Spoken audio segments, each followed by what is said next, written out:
dans le temps que nous avons là, nous allons essayer de garder question accessibilité à l'information, surtout les informations publiques, parce que les pensées que pour personne, donc de nos jours, après que l'information qui est diffusée que l'État lui-même lui a transmettre, pas toujours accessible, malgré tout effort justement que société civile là lui-même lui fait, malgré tout plaidoyer qu'il fait. Donc, nous prenons d'entre de jeu, une définition conceptuelle, on a parlé d'accessibilité qui s'allie, et information publique qui s'allie, et communication publique, on parle d'information publique, mais c'est communication publique. Et puis, en deuxième lieu, donc, nous allons voir comment capable de rendre l'information publique accessible. Et après, nous allons regarder l'avantage que ça a gagné lorsque l'information que l'État lui-même, l'autorité a partagée, accessible. Et puis, enjeu et puis défi que ça a représenté. Et puis, on tire conclusion. Rapidement, donc, pour rendre l'information publique accessible à tout le monde, donc ça, sont des défis importants.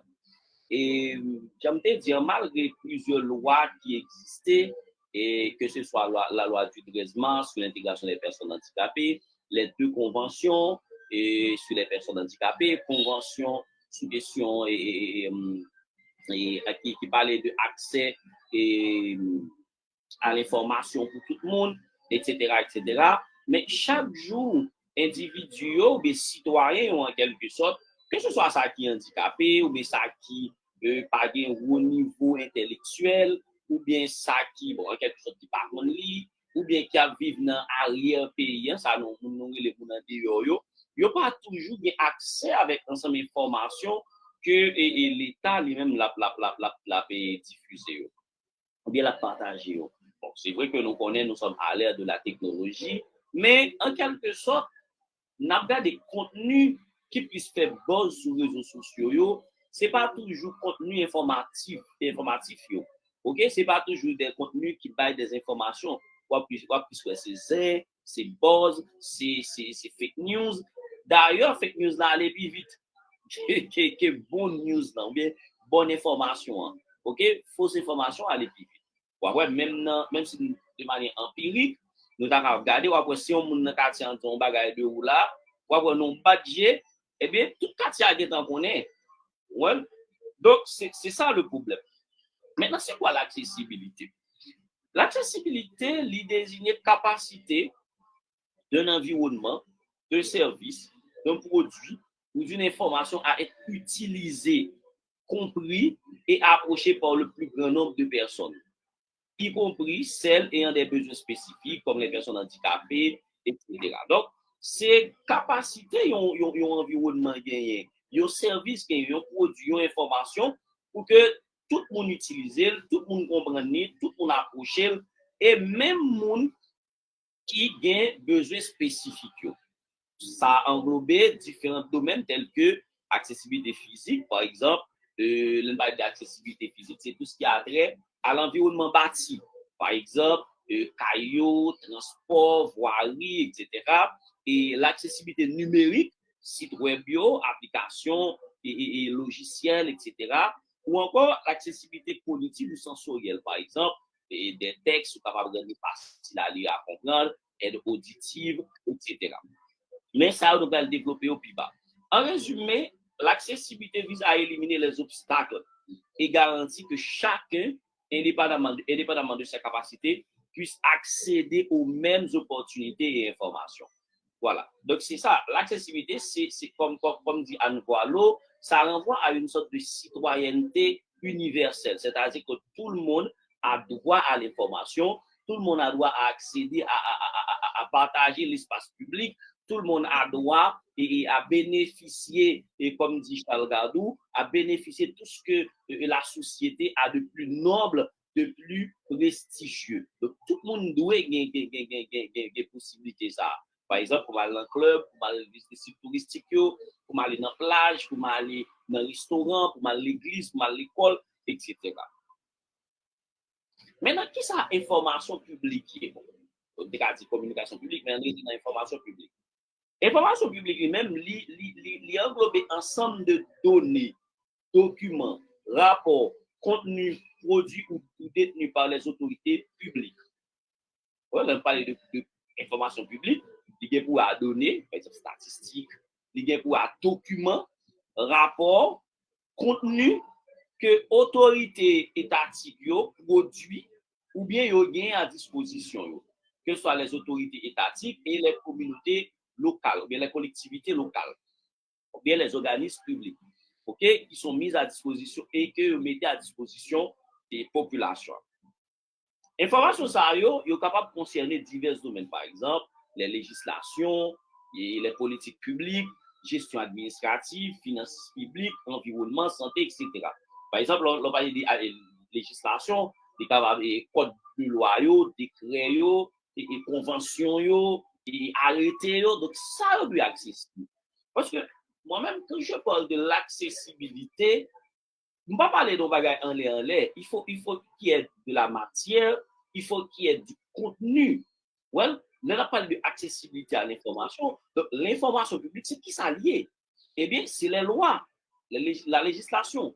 C'est politique publique. Par exemple, politique publique dans la santé, politique publique dans l'éducation, c'est finance, par exemple, les absortis, on dit le budget national. Est-ce qu'il y a un format accessible? Mais pas seulement pour mon handicapé, mais pour toute population. Est-ce que il y a un monde qui 10e section et passe ou lève, est-ce qu'elle a compris? Est-ce qu'elle a compris, par exemple, si ouais, il y a un document politique, ou bien même un résumé, en quelque sorte. Et par exemple, les documents de gestion administrative, question de rapport, question de contrat, par exemple, bien de mon juste fait signer un contrat, même pas sûr que ils comprennent tout ça qui n'ont contrat, etc. L'accès à l'information publique est souvent encadré par des lois qui favorisent la transparence, la participation citoyenne, comme la loi sur la liberté d'information, comme je viens de dire. Mais il y a également la loi sur l'accessibilité, la loi 13 mars sur l'intégration des personnes handicapées, pas changer article, mais qui dit que 12 mois, je crois, 12 ou 6 mois après sortie loi ça, que l'État doit mettre ou bien rendre en format accessible toute décision, tout document officiel que l'a sorti. Là, nous dans l'année 2012. Dans l'année 2012. Ouais, on dit un an après, mais là, nous dans 2025. Tu vois? Donc, même l'État qui a fait propagande, mais qui a fait promotion ou bien vulgarisation, droit mon handicapé, etc. Et nous voyons que l'État pas venu emboîter le pas. Cela permet aux citoyens de s'informer sur les actions de pouvoir public, donc citoyens informés, pour exercer droit de contrôle et de participation active à la vie démocratique. Parce que quand on parle de la démocratie, c'est le pouvoir du peuple. Mais pour que moi exerce ce pouvoir, ça, il faut que moi connaisse documents. Il faut que j'ai accès avec documents. Il faut que j'ai accès à l'information. D'ailleurs, bon, qui dit l'information est le pouvoir. C'est-à-dire, les informations, l'information est accessible avec mais où c'est un pouvoir qu'on gagne. Toutefois, certaines informations peuvent être soumises à des restrictions. Je sais, si les accès à l'information, ça ne veut pas dire qu'on est obligé de toute information en tant que citoyen. Il y a la confidentialité, il y a le secret d'État, il y a les secrets professionnels, par exemple, les médecins, les travailleurs sociaux, les psychologues. Donc, il y a des documents, des cas qui sont traités, ça lui relève de secrets professionnels que vous n'êtes pas capable de mettre et à vivre pour tout le monde. Est-ce que jusqu'à présent, ça va?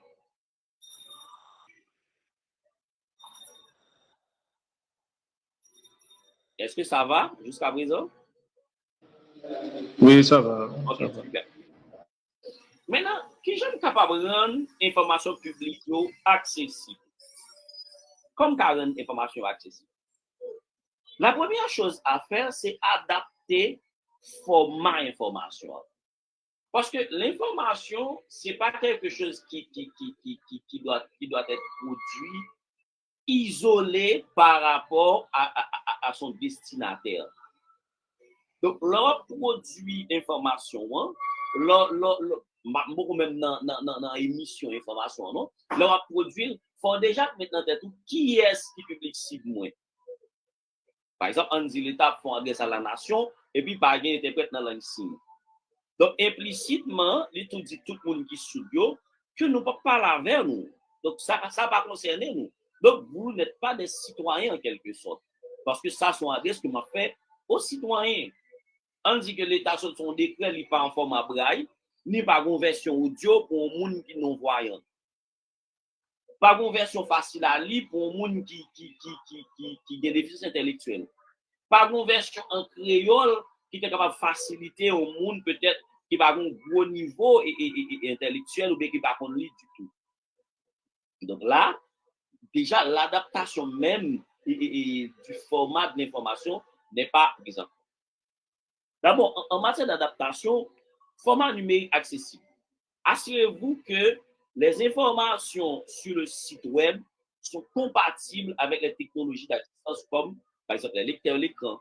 On dit, par exemple, un bon site web, eh bien, il y a un monde qui non voit, est-ce qu'il y a un lecteur d'écran sous lui, ou bien une synthèse vocale qui permettent que mon lui-même est capable de naviguer facile sous lui. Cela implique l'utilisation des textes alternatifs pour les images, de balises HTML adaptées, etc., et de formats de contenu accessibles.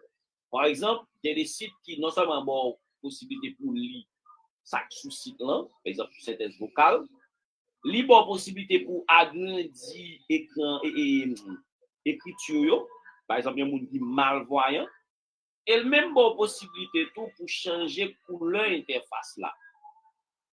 Ouais, pour rendre l'interface beaucoup plus contrastée par rapport à texte que vous mettez sous l'IA. Donc, il y a des gens qui malvoyants, ça permet que les comprennent ou bien ça permet que lui-même est capable de lire texte. Sous-titrer et transcription. Par exemple, dans la vidéo, vous êtes capable de toujours mettre des sous-titrages, vous êtes capable de toujours transcrire soit en créole. Parce que, en quelque sorte, quand on parle de l'accessibilité, et ça fait ajouter le terme universel, ce n'est pas quelque chose qui est inhérent aux personnes handicapées. Non, c'est un bagage qu'on fait pour personnes handicapées seulement.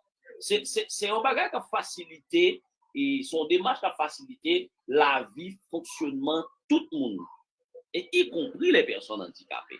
Donc, par exemple, dans les vidéos, il faut gagner des sous-titrages, il faut gagner des transcriptions, même traductions. Ouais. Par exemple, en monde qui sont peut-être qui parlent anglais, d'ailleurs, de nos jours, et YouTube a la possibilité ça, pour non seulement faire sous-titrage, mais pour traduire sous-titrage. Même s'il y a des petits problèmes, les mieux l'on fait déjà le travail texte là, et puis ou ajouter, par exemple, on dit sous-traduire en français, ou ajouter YouTube a la possibilité ça pour passer maintenant sous-titrage là. Et qu'on y a là, une fois que l'il est en français, dans le français, dans le moteur de recherche YouTube là, on a bien possibilité pour traduire dans plusieurs autres langues et qui gagnent. Voilà. Documents accessibles. Des documents en PDF, en Word, doivent être structurés par des lecteurs d'écran, etc., etc. La deuxième chose qui est importante, c'est la diversification des canaux de diffusion. En matière d'accessibilité informationnelle, pour qu'il y ait une information plus ou moins accessible, pour toucher plus d'audience, ou bien beaucoup d'audience, il faut que PPT soit accessible dans deux formats, ou bien dans deux canaux. C'est-à-dire, même information, ça, en texte, on dit, mettez-le en texte, mettez-le en audio. Mettez-le en audio, mettez-le en écrit. Mettez-le en écrit, mettez-le en vidéo. Donc, au moins deux canaux pour PPT, ça a déjà agrandi l'audience. Par exemple, la multimodalité. Offrir plusieurs formats d'information, visuels, écrits, sonores, etc., permet de toucher un public plus large, y compris des personnes ayant des difficultés d'accès à l'écrit. Par exemple, le monde qui dyslexie. Le monde qui dyslexie, il a des difficultés pour l'écrire. Ça, c'est des troubles de développement. Nous connaissons les dyslexies, dyspraxie, dysorthographie, dyscalculie, etc. Pas besoin d'être dans ça. Ou des supports visuels ou des personnes ayant des difficultés visuelles. L'accessibilité physique. Assurez-vous que les lieux physiques où l'information est partagée, bureaux, événements publics, centres d'information, soient adaptés aux personnes handicapées. Par exemple, on dit si on espace côté n'a pas information, soit on dit qu'on foire et ou bien bon espace et dans l'espace là, bien un kiosque côté ba information, ou bien un bureau et service d'acteur là, des services à la clientèle là, il est supposé accessible. Et d'ailleurs, premier effort que vous faites là, c'est déjà pour rendre espace qui est beaucoup plus visité accessible. Clarté et simplicité du langage. Le langage simple. Utilisez un langage simple et clair. Pas besoin d'utiliser bon jargon, de gros mots. Utilisez un langage qui est simple et qui est clair. Cela inclut l'évitement de jargon, de termes techniques complexes ou de construction de phrases difficiles. Le langage qui est accessible est essentiel pour que tout citoyen, y compris ceux avec les difficultés de compréhension ou de littératie, c'est-à-dire qui parlent et qui parlent lettré, je ne connais dire, puissent comprendre les informations partagées. Explication visuelle. Pour ceux qui ont des difficultés avec les mots, l'ajout de pictogrammes, de schémas, signalétiques ou d'utilisation peut rendre l'information plus facile à comprendre. Qu'est-ce que ça veut dire? Au lieu que pour un gros moment texte ou bien un bon texte, c'est plus facile de mettre des pictogrammes, des signalétiques, des schémas, des images. Ça permet justement que plus de monde comprenne. Nous sommes que moi, j'ai fait allé dans une conférence que j'ai intervenu. Mais la conférence, c'était plusieurs intervenants, comment ils ont fait. Non, matin, tout le monde vient, ils font une sorte de plénière ou bien une sorte d'intervention inaugurale. Et puis après, ils font plusieurs ateliers, dépendamment de thématiques qui intéressent là, ou à suivre et atelier ça. Et puis, par la suite, ils ont identifié chaque salle, avec non mounio, avec non intervenants. Mais le problème qui vient poser, c'est que mounio, ils connaissent par exemple tel sujet qui est intéressé. Par exemple, si moi-même m'intéressé par l'accessibilité et l'intervenant, c'est Fenel Belgade. Il y a des gens qui connaissent de visage, mais qui par contre non. Mais pas, ils connaissent seulement les Fenel Belgade là. Et bien là, on identifie ça, le suivant non intervenant. Il y a des gens qui ont des difficultés pour connaître dans qui ça peut aller. Mais par contre, si on te juste mette une photo, Fenel Belgade, accessibilité. Donc, ça t'apprend information, ça est beaucoup plus accessible. Ouais, donc, on peut utiliser image. Donc, les rendre information est plus facile pour mon comprendre. Quatrième point, c'est conformité aux normes d'accessibilité universelle. Donc, il y a un ensemble de normes d'accessibilité universelle. Par exemple, le respect de WCAG, Web Content Accessibility Guidelines. Donc, il y a un ensemble de normes internationales qui définissent des critères d'accessibilité sur le web.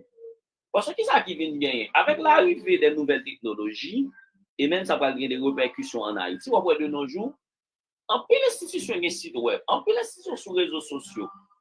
Mais, excusez-moi, mais justement, présence sur web là, en quoi ça facilite citoyen pour gagner plus d'informations? Parce qu'en plus l'institution qui utilise le web là, c'est juste pour faire propagande. Ils ont déjà fait cette activité là, mettez bonne photo président, PM, etc. Mais est-ce que si je allais sur le site DGI, bon, si DGI est site, est-ce que je cache ton thème? Pendant ce temps, dans tout le pays, je fais ça. Même en France, aux États-Unis, j'ai besoin d'acheter ton thème. Je dois aller sur le site là, je remplis un formulaire, je dis qui t'aime besoin, etc., etc. Et puis, moi payer par virement, et puis, je dois voler le banc par la poste. Ouais, je vole le banc par la poste. Déjà, ils vont un format électronique pour moi. dans même comment nous fin faire transaction hein, et peut-être dans 5 à 10 minutes email là tout vinn joindre moi et ensuite un format papier qui vinn joindre moi par la poste qui peut-être qu'après dépendamment de côté lié mais il varie entre 3 à 4 heures de temps. Oui. Bon, entre 1 à 3 heures de temps. Mais pour que ça se ma souci DG, je ne pour que ça ne pas dédouaner aux machines, payer, ok, payer pour me dédouaner aux machines sur site la douane. Pour ça, je ne pas aller, je ne entrer ma machine, ma machine, modèle machine, etc. Et puis, juste facturant. Donc,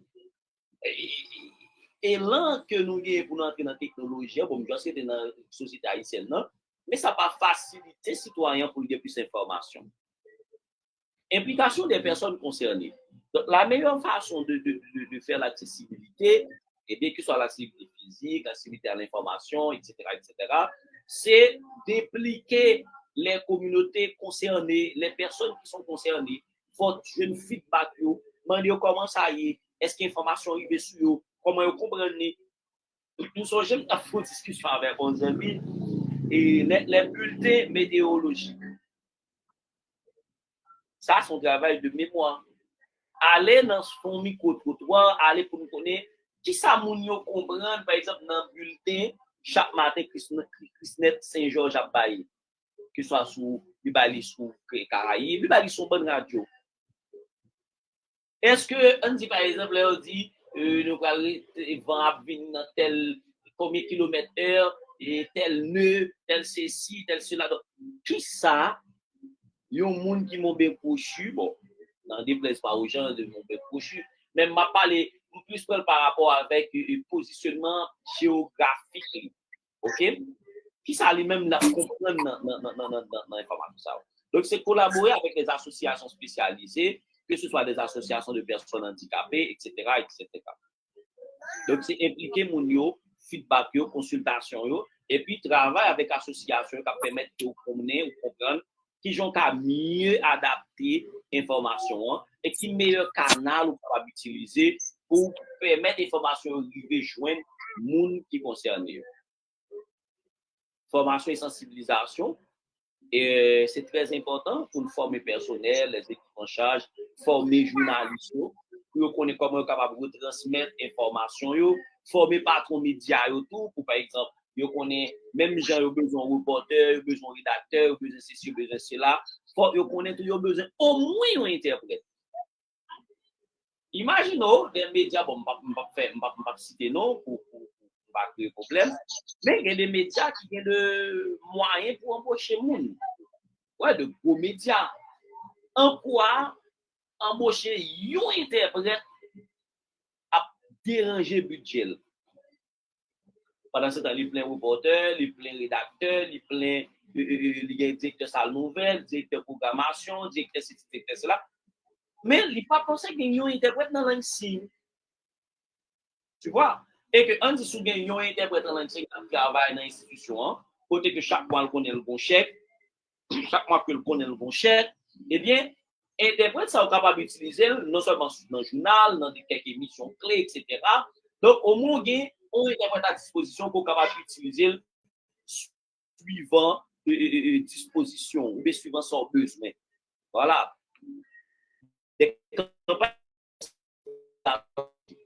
Et ensuite, l'utilisation des outils de technologie inclusive. Par exemple, des applications et encourager l'utilisation d'applications d'assistance, des applications de lecture d'écran et des applications qui permettent de transcrire de texte, de traduire de texte, etc., etc. Donc, en matière de mise en accessibilité des informations et publiques, donc nous avons 7 points qui sont très importants.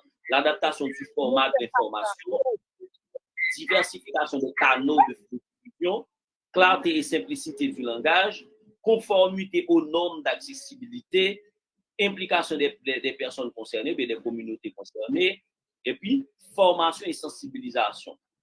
En dernier lieu, utilisation d'outils et technologies inclusives. Est-ce que ça va et est-ce que nous allons continuer?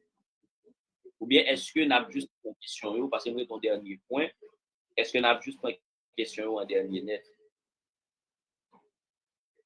N'a pas une question en dernier net. OK. Maintenant, qui avantage que l'accessibilité informationnelle gagne dans la société? Premier bagage, c'est que c'est renforcer la démocratie et la participation citoyenne. Parce que si l'information en soi n'est pas accessible, eh bien, comment, par exemple, élection, là, nous en période électorale. Nous parlons en période électorale. Il y a même le ministère qui est créé pour ça. Nous, le conseil électoral là en branle. Pour bonne baraque, pour bonne dynamique qui déclenche là. Mais est-ce qu'on peut faire des élections sans les communautés les plus marginalisées? Par exemple, les personnes handicapées. Par exemple, les gens qui parlent lettrés. Par exemple, les gens qui trouvent au fin fond du pays. Hein? Est-ce que nous avons fait l'élection sans eux? Mais comment nous pouvons impliquer dans une dynamique électorale si que même ne pas comprendre qui ça veut dire? Si on n'a pas accès avec. Parce que quand on parle de participation dans le processus électoral, il n'y a pas que le jour du scrutin. OK? Mais il y a des campagnes candidats. Est-ce que nous avons accès avec campagne, avec politique? Des sports que CEP en lui-même l'a fait pendant toute la saison, l'a fait des sports de sensibilisation, etc. Il y a des formations de sensibilisation qu'il a fait. Il y a comment monter bureau vote, hein, mon pas travailler dans bureau vote, il y a accessibilité espace de vote là. Et puis il y a adresse à la nation que le gouvernement, le président même l'a fait pour lui inviter la population et puis à le voter. C'est toute dynamique qui est accessible. Maintenant, comment nous allons le faire? Et puis, tout mon handicapé est capable de candidat, il est capable d'électeur, il est capable de travailler dans le bureau de vote. Donc, tout ça, là, renforce la démocratie et la renforcer la participation citoyenne. Deuxièmement, réduction des inégalités sociales. Parce que si on veut réduire les inégalités sociales, je crois qui c'est, excusez-moi, qui c'est objectif ODD 10, je crois, dans les objectifs du développement durable, qui c'est réduction des inégalités, eh bien, l'accessibilité à l'information, eh bien, lui permet que vraiment nous arriver avec ça. Notamment les informations liées à l'éducation, à la situation économique ou à la situation de handicap. Cela permet à chaque individu, indépendamment du statut social ou non, d'avoir accès égal aux connaissances et aux ressources disponibles, ce qui favorise une société plus équitable. Troisième bagage, c'est l'amélioration de l'inclusion des personnes handicapées. Ça facilite mon handicapé, ça rend plus facile que ce soit au monde qui ont problème de déficience visuelle, auditive, cognitive, motrice, etc. Quatrième avantage que le gagne, renforcement de la transparence et de la confiance dans les institutions. Une fois les informations sont plus accessibles, donc citoyens, ils ont plus confiance dans l'institution. C'est là pour nous sommes à fond débat sur ça dans le moment Covid. Une bagage qui te fait que le peuple a été pas dans Covid là, c'est parce que il y a plusieurs raisons, il y a des raisons culturelles, etc. Mais une raison, c'est parce que à l'époque, le gouvernement de Jovenel Moïse était très décrié. Donc, nous n'avons pas de confiance dans le gouvernement. Ça. Donc, le fait que ce gouvernement ça a informé ou n'a pas information sur le ça, et bien, toute information que vous avez, vous remettez en question. Est-ce que ce n'est pas un bagage pour nous profiter de ça pour faire comme autant de que coronavirus, et COVID-19, et le monde entier a fait ravage, et bien c'est dit que nous en Haïti pour que non seulement ONG est capable de mais pour capable de dépenser comme dans le trésor public sur base ça. Donc une fois que l'information n'est pas accessible, et nous ne pas connaître ça qu'a fait, nous ne pas connaître pas on règlement de compte. Donc, ça a créé vraiment plus méfiance dans la population.